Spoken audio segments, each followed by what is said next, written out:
Et le messager dit, « Seigneur, mon peuple a vraiment pris ce Coran pour une chose délaissée. » C'est ainsi que nous fîmes à chaque prophète un ennemi parmi les criminels, mais ton Seigneur suffit comme guide et comme soutien. Et ceux qui ne croient pas disent, « Pourquoi n'a-t-on pas fait descendre sur lui le Coran en une seule fois ? Nous l'avons révélé ainsi pour raffermir ton cœur, et nous l'avons récité soigneusement. Ils ne t'apporteront aucune parabole sans que nous ne t'apportions la vérité avec la meilleure interprétation.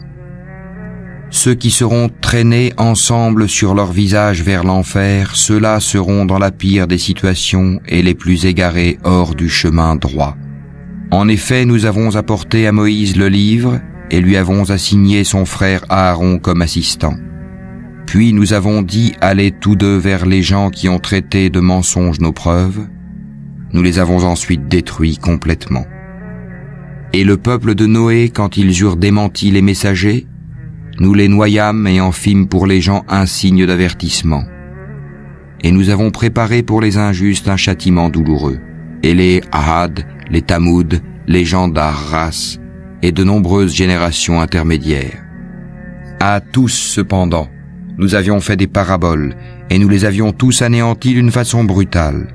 Ils sont passés par la cité sur laquelle est tombée une pluie de malheur. Ne la voient-ils donc pas ? Mais ils n'espèrent pas de résurrection. Et quand ils te voient, ils ne te prennent qu'en raillerie. Est-ce là celui qu'Allah a envoyé comme messager ? Peu s'en est fallu qu'il ne nous égare de nos divinités, si ce n'était notre attachement patient à elles. Cependant, ils sauront quand ils verront le châtiment, qui est le plus égaré en son chemin.